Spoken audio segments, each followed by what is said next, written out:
I hope what I have here is a brand new 2020 Q3. So this is our lubrication system. Oil is one of the most important lubricant in the vehicle. So the four major component in a lubricant system is lubrication system is oil pan, oil pickup tube, oil pump, and oil galleries. So as the oil pump create a suction to suck up the oil from the oil pan, the oil pan goes through oil pickup tube and go through a screen to filter out any dirt in the oil, and it go through the oil pump. So in the oil pump there's something called a pressure relief device, because the oil pump is a positive displacement pump. So as the crankshaft turns faster, there will be more oil get sucked up into the engine and it will build more pressure. But we can't just keep adding pressure into the engine. So we have to relieve some of the pressure, and that's what it's for. To relieve the pressure when the engine speed is higher. The oil get picked up, go through the oil pump, go into all the oil galleries, go into the main bearings, and inside the main bearings there's a small oil galleries that go into the thrust bearing for the con rod, and it gets squirted underneath the piston to cool it, and also there's some oil gonna be on the cylinder wall, and that little thin film of oil will create a sealing effect for the combustion chamber. So as the oil move up into the engine, it goes through the oil gallery, go into the cylinder block. Some of it get into the cylinder chamber, some of it get into the cylinder head.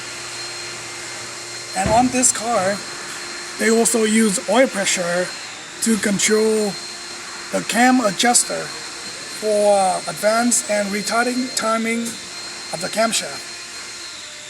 There's oil go to the coolant, go to the turbocharge, which is behind here. That's the turbocharge. And also in the lubricant system, this is a breather valve or PCV valve, positive crankcase ventilation. What it does is, as the pressure builds up in the crankcase, we need to get rid of that pressure, so there's more air can be absorbed into the cylinder chamber, combustion chamber, so that little pressure get relieved by this valve, and put it back into the intake and put it back into the combustion chamber again. And why it's called an oil separator? Because as the pressure and the gas, that gas get leaks into the crankcase. It's also called bypass gas, and that gas has some oil vapor in it, and that oil need to be separate. So this device separate the oil from the gas, and the oil get dumped back into the oil sump. And the oil pump on this engine is, I believe, is a vane type. I'm 100% sure it's a vane type. And that is it for the lubricant system.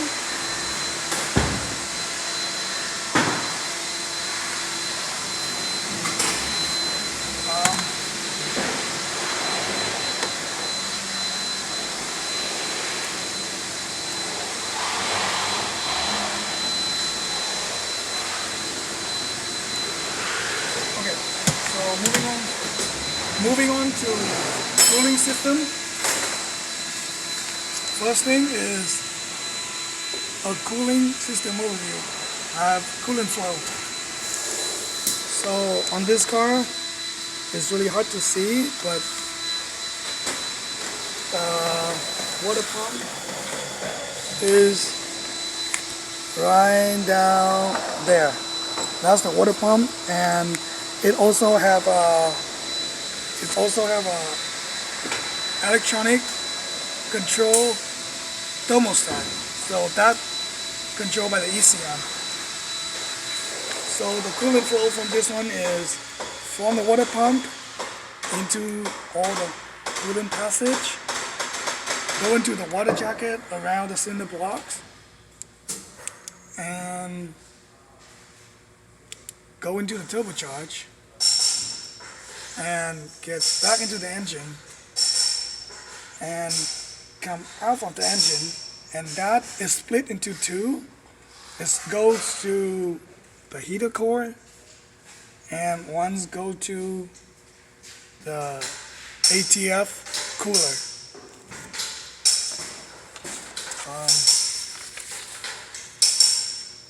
And once it come out of the ATF cooler, it goes back into the radiator and finish its cycle. So the location of the thermostat and the water pump, it is the same thing right here. Here's the heater core. Other coolant lines for is for ATF fluid cooler. On this engine, there's two coolant temperature sensors. There's one right here to measure the outlet of the coolant, measure the outlet temperature of the coolant once it get out from the radiator, and one is at the thermostat / water pump to measure the engine coolant temperature. On this car, they also have electric cooling fan, but it doesn't have a relay because it is controlled by the ECM. So the only way to bypass and turn on the fan is through diagnostic output test. And here's the fan shroud. This one is not a flexible fan. As you can see, it's a fixed fan with a blade. There's two fans with a connector down there. And here's the shutter. Oh, a little vent. Alright.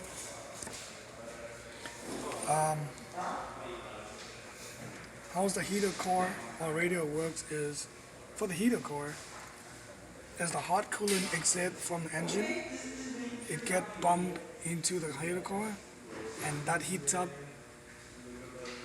and the fan blow for hot air for compartment engine, passenger compartment. For the radiator, this one is the cross flow. It flow from, as you can see that this big pipe right here. This big pipe is the coolant hose from out from the engine, and it go across and it go out of that. And the radiator works is called heat transfer radiation heat transfer, which means through molecules, no, not molecules, through air, pretty much. So as the coolant travel across the radiator, there's cool air blow through it, and all the heat got absorbed by all these fins, and also there's air blow through it, so it should cool down across the radiator fan. And also the fan shroud help for more air blow through the radiator. That helps with the cooling effect too. What happens if the thermostat completely sees shut? It will cause the engine to overheat. If the thermostat will see slightly open, it will make the vehicle takes longer time to heat up. What if the thermostat sees fully open? Then the engine will never get to its operating temperature. And what I have here is a Volkswagen water pump with a plastic impeller. So the condition that will make water pump seize is the bearing got seized. This plastic impeller will break, and on Volkswagen or Audi car, they have a rubber vibration dampener, and that is once that get torn, it will make the bell sleeping on the pulley and will not make the pulley turn. So then the water pump won't spin.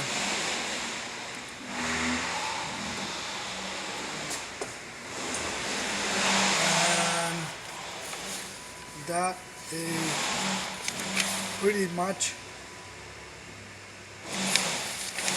sum up the cooling and lubrication system. Thank you.